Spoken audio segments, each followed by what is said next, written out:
Hey kids, welcome to section 7.2, single payment loans. Today we're going to talk about how to compute the maturity value and interest rate of a single payment loan. So if you had a dream of starting a business, how would you finance it? Would you borrow money from your parents? Would you borrow money from your friends? Would you borrow money from the bank? How would you borrow it? Would you pay it back in one chunk? Would you pay it back a little each month? These are all things that you need to think about if you're looking to borrow money, if you're looking to start a business, if you're looking to buy a house. You need to think about what kind of loan you're going to get. And so today we're going to talk about single payment loans. So a single payment loan is a loan that you repay with one payment after a specified period of time. A business may be short of funds and need to borrow money to meet its payroll or pay for inventory and supplies. The business owner could sign a promissory note with a financial institution.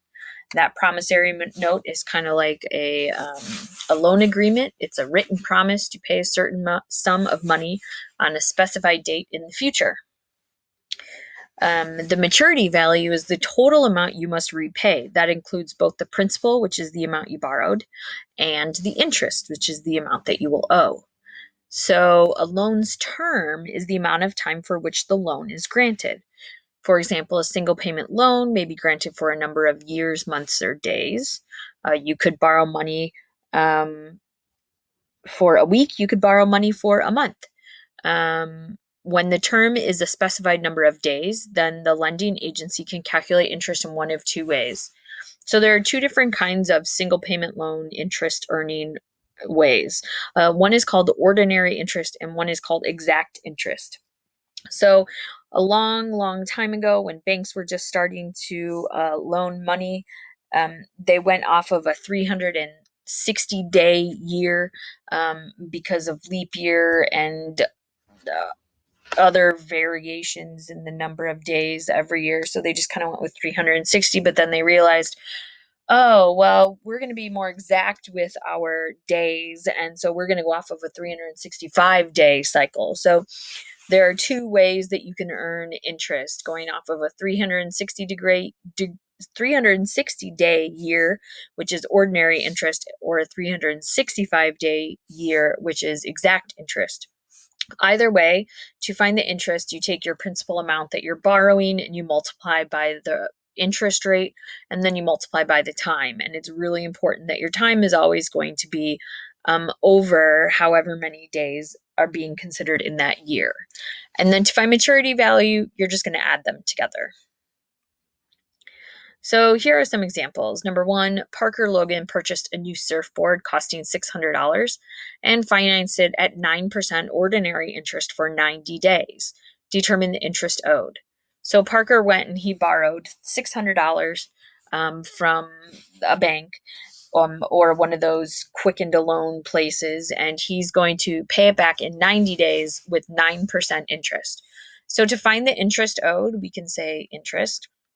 The interest owed is taking the amount he borrowed, the principal, that's $600, multiplying it by the percentage as a decimal, so 0.09. And then since this is ordinary interest, we're going to put the 90 days that we borrowed over 360.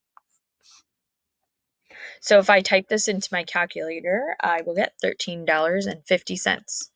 So that means that at the end of 90 days, the $600 that Parker borrowed, he's going to have to pay back, but he's also going to have to pay $13.50 in interest.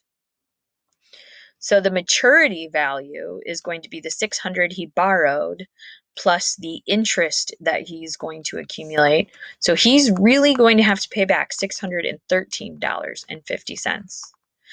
So kids, when you borrow money from a bank or a loaning institution, you don't get to just pay back the amount you borrowed. You're going to have to pay back additional money called the interest. And when that's added together, that's called the maturity value. Number two, Holmes Ostendorf added a tack room to his barn, costing $4,850, financed at 7% exact interest for 120 days. Find the following. So A, find the interest owed. So the interest owed is going to be the principal, 4,850, multiplied by the percentage as a decimal, 0.07, times the number of days, 120, over, and since it's exact interest, that will be 365. If I type this all into my calculator, I get $111.62. That's the interest. That's the extra money I have to pay because I borrowed it. So the maturity value of the loan is going to be the original principal, 4,850, and add the interest owed, $111.62.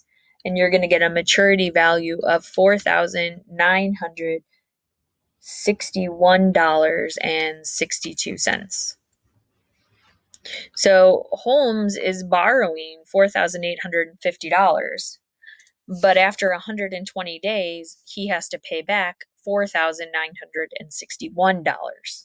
So this is what happens when you have a one payment loan.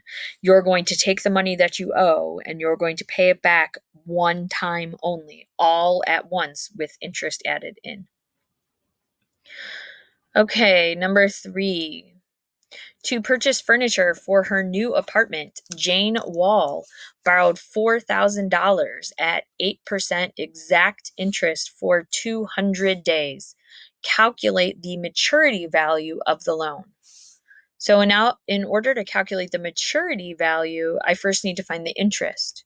The interest is taking the principal amount, 4,000, multiplying by the percentage as a decimal, 0.08, times the length of the loan, 200, divided by, and since it's exact, that's going to be 365. When I multiply that, I get an interest of $175.34. But the problem wants to know the maturity value. So I need to take the 4,000 that was originally borrowed and add on the interest, 175.34. And so I will get a maturity value of $4,175.34. So Jane is borrowing $4,000 to furnish her apartment, but after 200 days, she's going to have to pay back this new value of $4,175.34.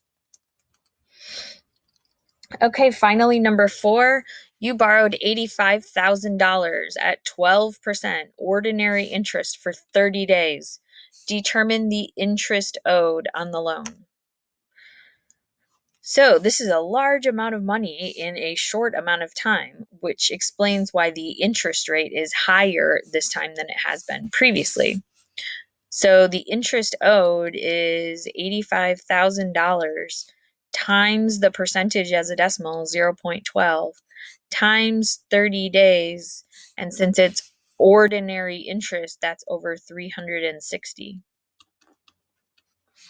So that's going to give us $850. Now I get to stop here because it doesn't ask for the maturity value. It just wants to know the interest. So when you pay back this $85,000 loan at the end of 30 days, you're going to have to pay an additional $850 in interest. All right, so keep in mind that when you borrow money, you're going to have to pay back more than you borrowed. So think about that before you borrow the money.